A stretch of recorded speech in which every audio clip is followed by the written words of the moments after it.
more or less the brief plot of my novel. It deals with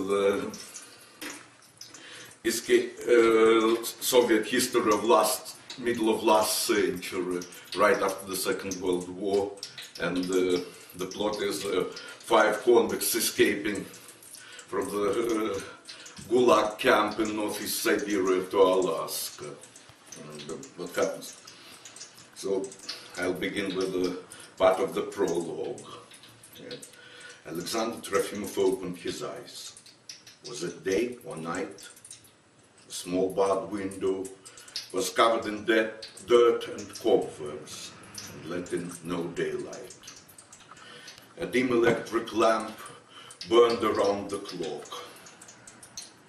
The borderline between day and night was marked by turns of a key in the lock. Waking time, breakfast, dinner, and retreat. Trofimov remembered retreat being announced, but he couldn't recall being wakened.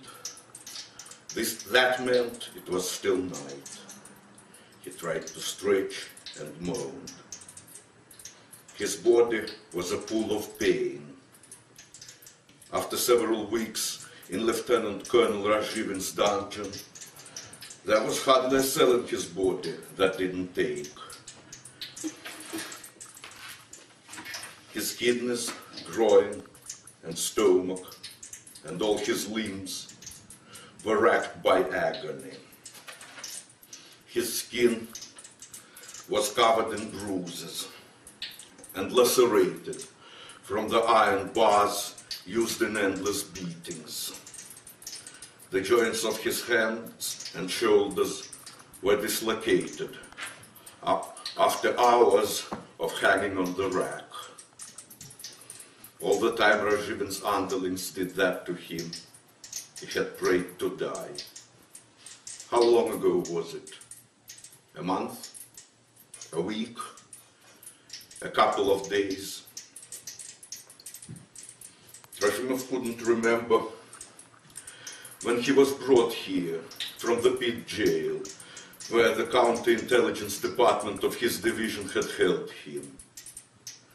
Nor had he any idea where his present jail was.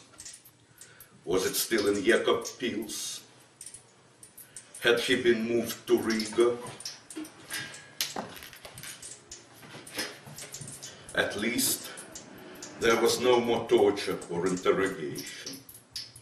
That meant the investigation was over, and he was to face a court-martial.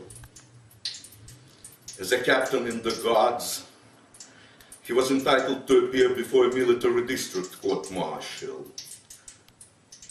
That meant Riga. He opened his eyes and looked around. He was alone. When they brought him in, a dozen people had been crammed into the small space. They were mostly Latvians, and their faces clearly showed their hostility towards a Soviet army officer. Rumors soon spread that he was one of those who had helped their foreign brethren partisans, and his Latvian cellmates believed it when they saw how he had been tortured. They treated him as a comrade and gave him the best place on the bunks. Who had told them? Certainly not the authorities.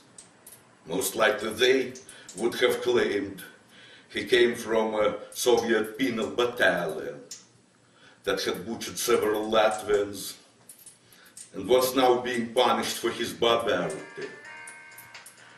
Wherever the information came from, Trofimov's cellmates believed it, and they treated him accordingly. Soon, however, they were removed, one by one, and they never came back. Trofimov tried to concentrate. There was no way of telling how long he was to stay there, but one thing was clear. At any moment, he could be taken away to face trial, and and then it could come. Either straight after sentencing, or later on, the next night, the next morning, or even next month. He was not one to seek comfort in empty, unfounded hopes. After all, he was a combat officer and had recently fought his way from Moscow to Berlin. It was best to face the inevitable and dismiss illusions. The charges against him were extremely grave, just short of high treason. He should be ready so as not to lose face whenever it happened. After all, it was not painful. A shot in the head, then oblivion. That at least he could face with dignity. There were rumors that sometimes they shot you not in the head but in the stomach. Then they might bury you alive or fling you in the furnace. Even so, he mustn't lose face. He must not give those scumbags pleasure. And who was to blame for what was happening to him and to other war veterans? It was their own fault, he told himself. There were more than 10 million of us.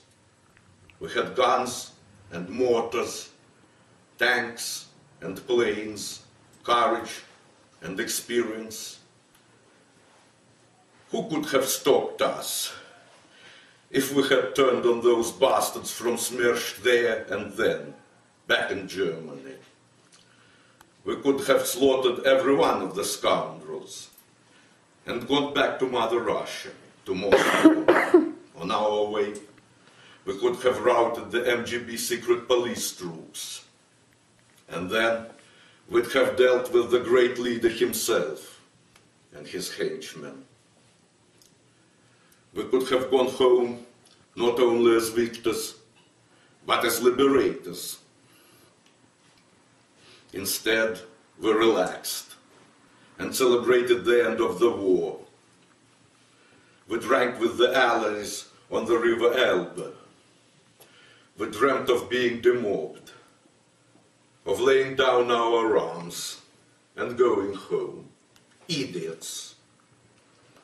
We were convinced that a happy new life awaited by the grace of Comrade Stalin. Why on earth did we trust that lot? How blind we were not to realize that these men were enemies of the Russian people, no less than the Nazis were. Stalin's henchmen watched us and singled us out one after another in this round of purges. We got our due. All that was left was to preserve our dignity. Trofimov! The door of the cell opened, and an unfamiliar guard stood framed in the entrance. Trofimov sat up, overcoming his pain. Come out and bring your stuff. Gritting his teeth, Trofimov tried to rise to his feet, but fell to the ground. The guard cursed, but helped him. And don't forget your trash. I ain't gonna mess with it, he said.